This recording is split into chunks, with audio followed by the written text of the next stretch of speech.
Tercer mandamiento. Éxodo 27. No tomarás el nombre de Jehová tu Dios en vano, porque no dará por inocente Jehová al que tomare su nombre en vano.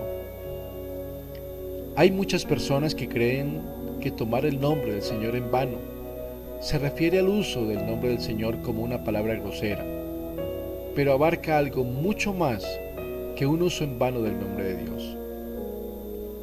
Para comprender la gravedad de tomar el nombre del Señor en vano, primero tenemos que ver el nombre del Señor desde su perspectiva, como se describe en las Escrituras. El Dios verdadero es conocido por muchos nombres y títulos, pero el concepto encarnado en el nombre de Dios desempeña un papel importante y único en la Biblia. La naturaleza y los atributos de Dios, la totalidad de su ser y especialmente su gloria, se reflejan en su nombre. Salmo 8.1 nos lo confirma. Oh Jehová, Señor nuestro, cuán glorioso es tu nombre en toda la tierra. Has puesto tu gloria sobre los cielos. El Salmo 111.9 nos dice que su nombre es santo y temible. Y la oración del Señor comienza dirigiéndose a Dios con la frase: santificado sea tu nombre. Y en Mateo 6.9 nos habla de cómo debemos dirigirnos a Él en oración. Vosotros pues oraréis así: Padre nuestro, que estás en los cielos, santificado sea tu nombre.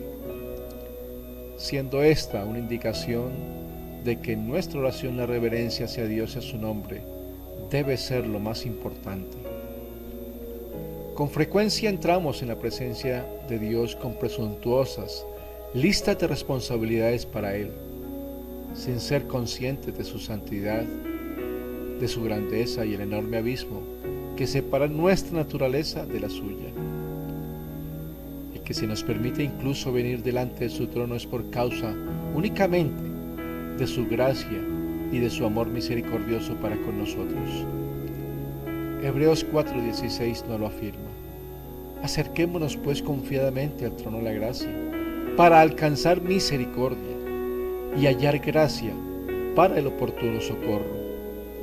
Nunca debemos subestimar esa gracia. A causa de la grandeza del nombre de Dios, cualquier uso del nombre de Dios que lo deshonre o deshonra su carácter es porque se está tomando su nombre en vano.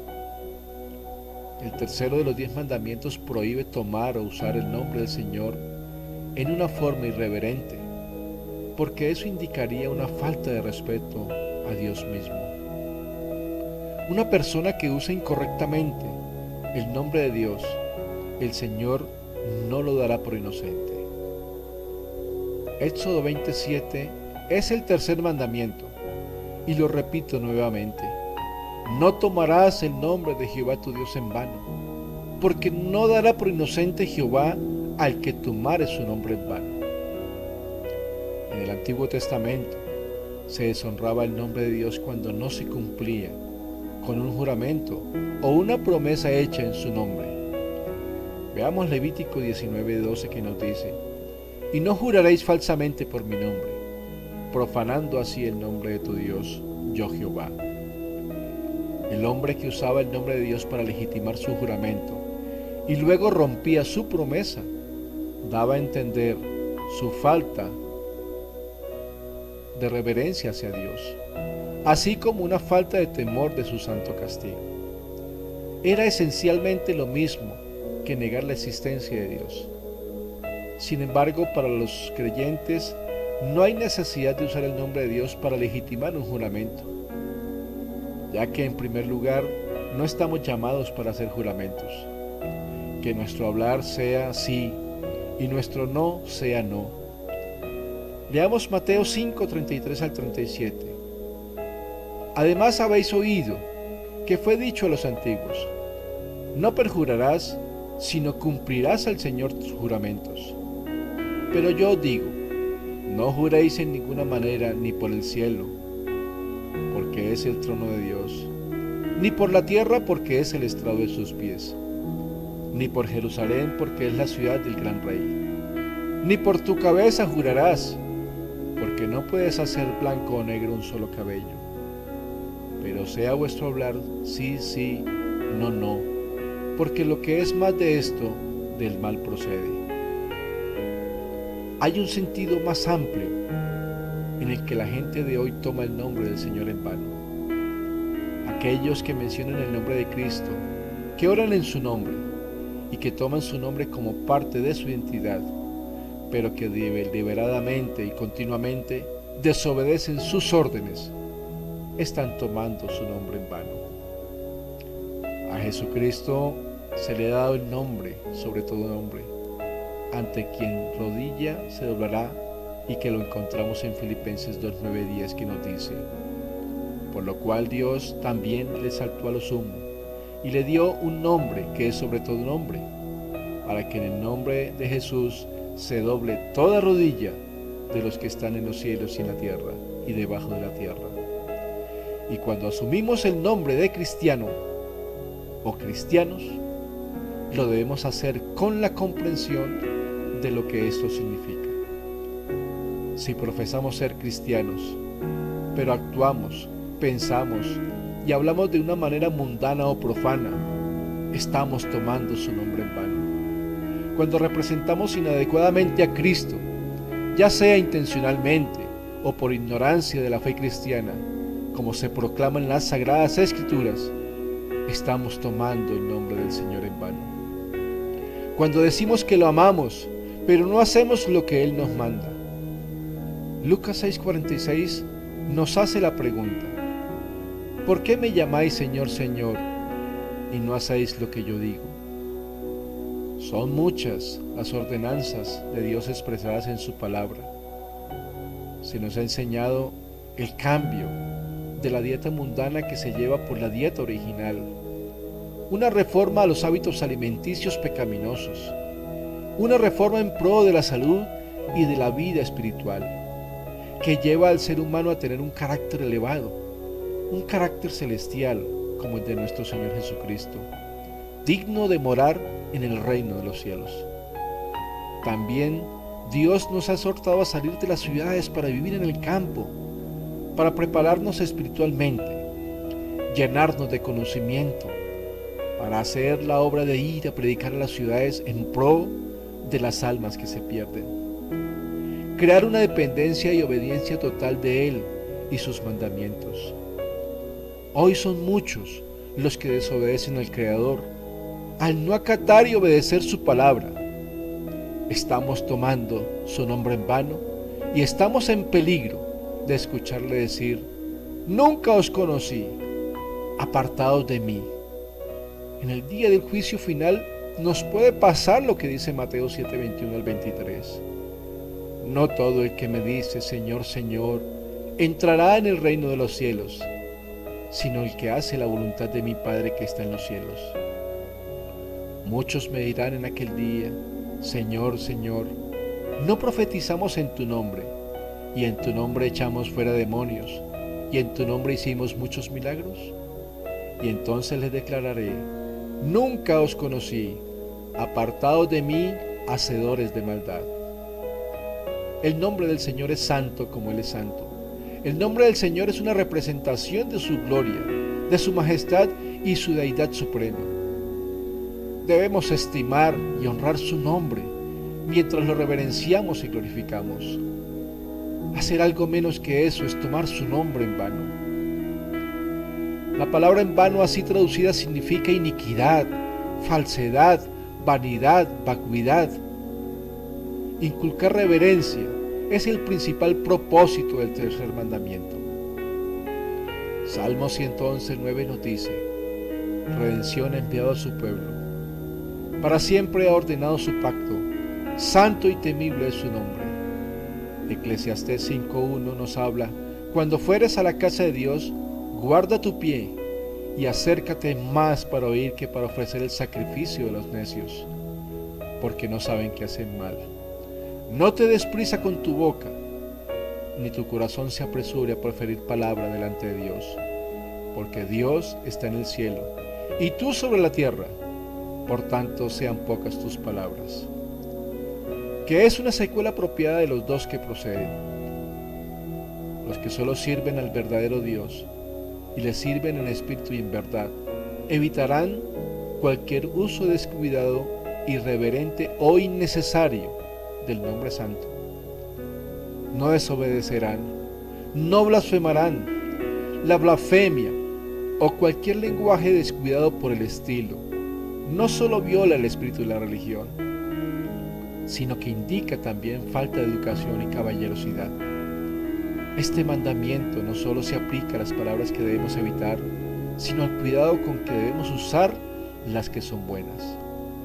Veamos Mateo 12:34 al 37. Nos dice: generación de víboras, ¿cómo podéis hablar lo bueno siendo malos? Porque de la abundancia del corazón habla la boca. El hombre bueno, del buen tesoro del corazón saca buenas cosas, y el hombre malo, del mal tesoro saca malas cosas. Mas yo digo que de toda palabra ociosa que hablen los hombres, de ella darán cuenta en el día del juicio. Porque por tus palabras serás justificado, y por tus palabras serás condenado. El tercer mandamiento también condena las ceremonias vacuas, vacías, huecas y el formalismo en el culto. En 2 de Timoteo 3 al 5 nos dice que tendrán apariencia de piedad, pero negarán la eficacia de ella. A esto se evita y exalta el culto realizado en el verdadero espíritu de santidad, que lo encontramos en Juan 4:24, que nos revela Dios es espíritu, y los que le adoran en espíritu y en verdad es necesario que adoren. Muestra que no es suficiente la obediencia a la letra de la ley. Nadie reverenció nunca más estrictamente el nombre de Dios que los judíos, quienes hasta el día de hoy no lo pronuncian. Como resultado, nadie sabe cómo debiera pronunciarse. Pero en su sujeción extrema a la letra de la ley, los judíos rindieron a Dios un homenaje vacío. Ese falso celo no impidió la trágica equivocación cometida por la nación judía hace 2000 años. Juan 1:11 nos lo relata: a lo suyo vino y los suyos no le recibieron.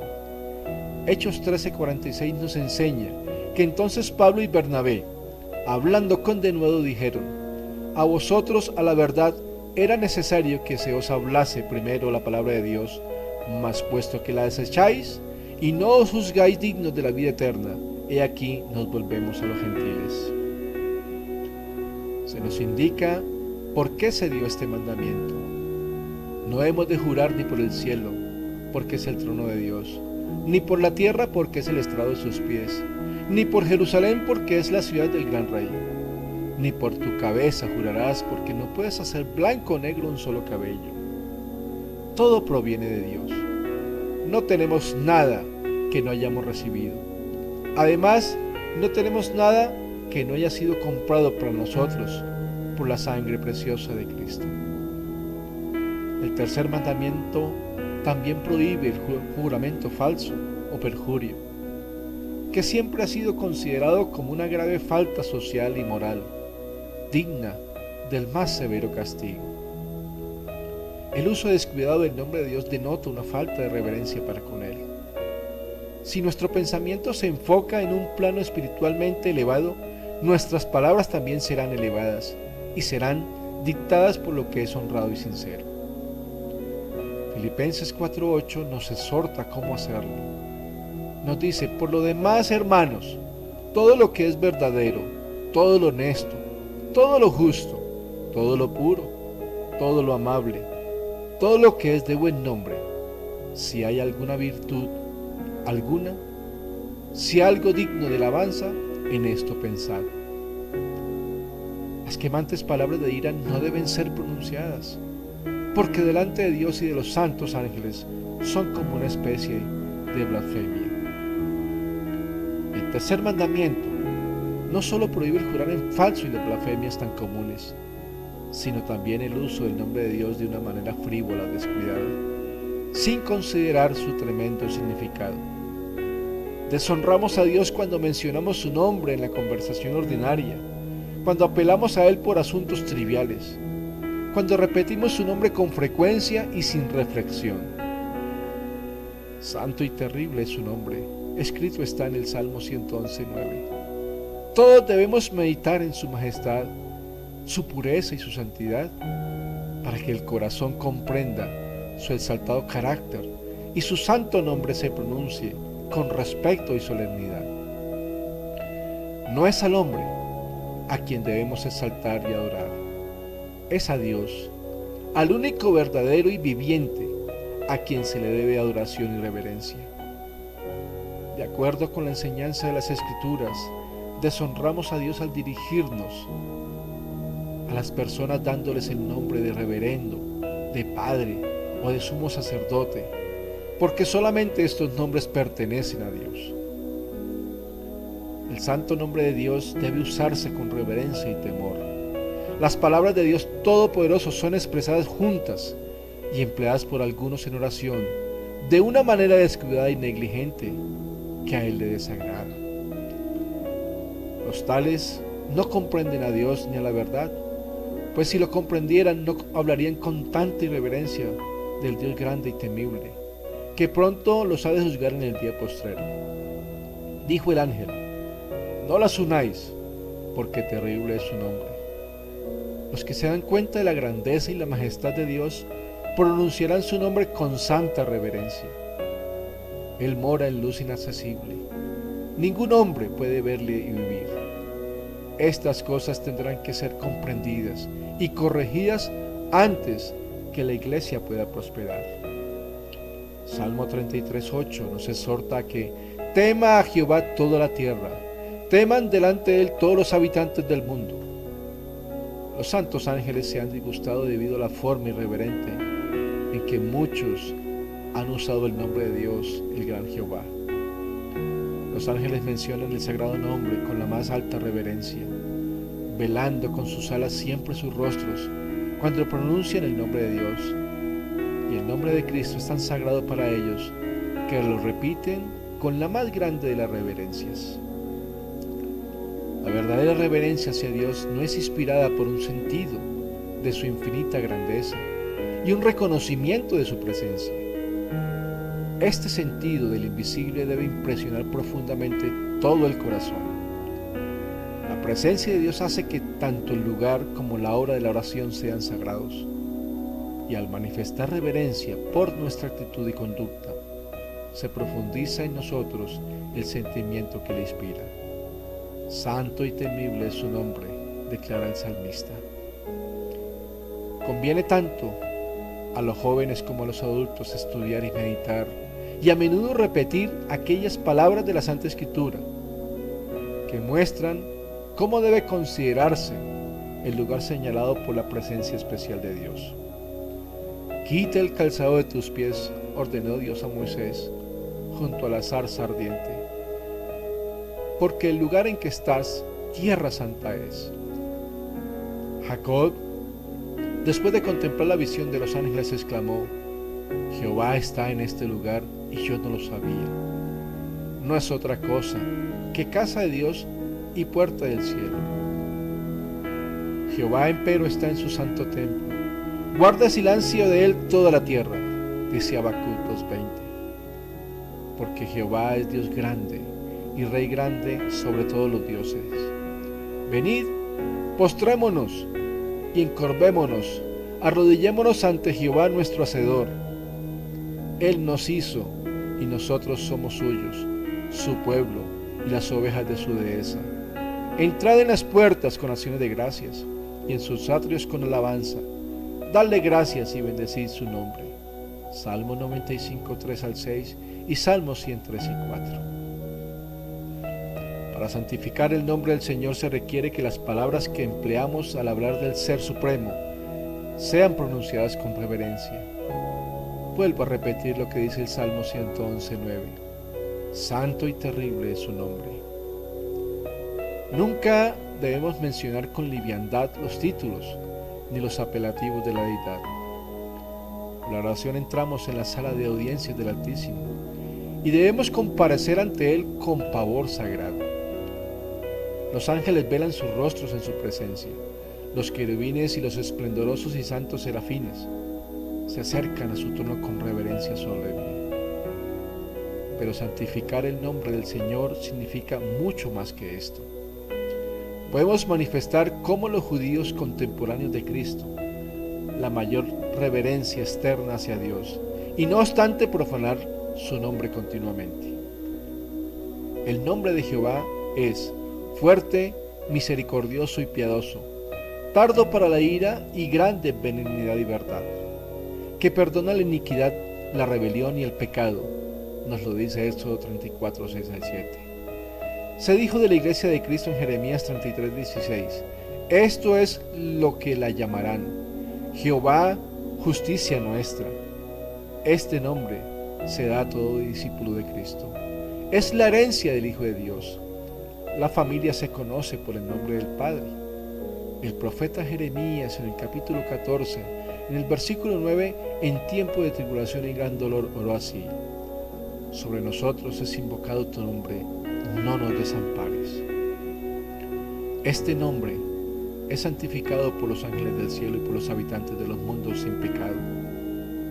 Cuando oramos, santificado sea tu nombre, pedimos que sea santificado en este mundo, en nosotros mismos. Dios nos ha reconocido delante de hombres y ángeles como sus hijos. Nos lo confirma Santiago 2:7. Rogad que no deshonréis el buen nombre que fue invocado sobre vosotros. Dios nos envía al mundo como sus representantes. En todo acto de la vida debemos manifestar el nombre de Dios. Esta petición exige que poseamos su carácter. No podemos santificar su nombre ni representarle ante el mundo, a menos que en nuestra vida y carácter representemos la vida y el carácter de Dios. Lo podemos hacer únicamente cuando aceptamos la gracia y la justicia de Cristo.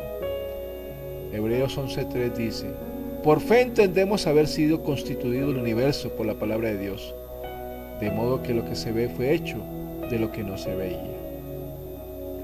Todo el mundo natural da testimonio de las obras del Dios viviente. La naturaleza es nuestro libro de texto que nos ha dado Dios, el creador de todas las cosas. No debemos adjudicar el nombre de Dios a las cosas de la naturaleza. Manifiestan su carácter, pero no son Dios. Por medio de las cosas creadas podemos comprender a Dios, su amor, su poder y su gloria. Pero existe el gran peligro de que los hombres adoren a la naturaleza como si fuera Dios. La habilidad humana produce excelentes ejemplos de hermosa artesanía que deleitan los ojos y que nos dan una idea de su autor. Pero la cosa creada no es el hombre, no es el objeto lo que se debe exaltar, sino que se debe apreciar al que lo diseñó. Lo mismo ocurre en la naturaleza. El poder de Dios se manifiesta constantemente como una fuerza capaz de realizar milagros, para que la familia humana, muy por encima y más allá de las cosas creadas, pueda saber que Él creó a ese ser que llamamos hombre, como asimismo todas las bellezas del mundo natural. Está muy difundida la idea en nuestro mundo de hoy en el sentido de que el Creador no es un ser personal. Dios es un ser y el hombre fue creado a su imagen. Cuando el Señor lo creó a su imagen, el hombre era perfecto en todo sentido, pero no tenía vida. Entonces, un Dios personal y que existe por sí mismo, sopló en esa forma del aliento vital, y el hombre llegó a ser un ser viviente, inteligente y que respiraba. Todas las piezas de la maquinaria humana se pusieron en movimiento. Se sometió a las leyes físicas el corazón, las arterias, las venas, la lengua, las manos, los pies, las percepciones mentales y los sentidos. Entonces el hombre llegó a ser un alma viviente.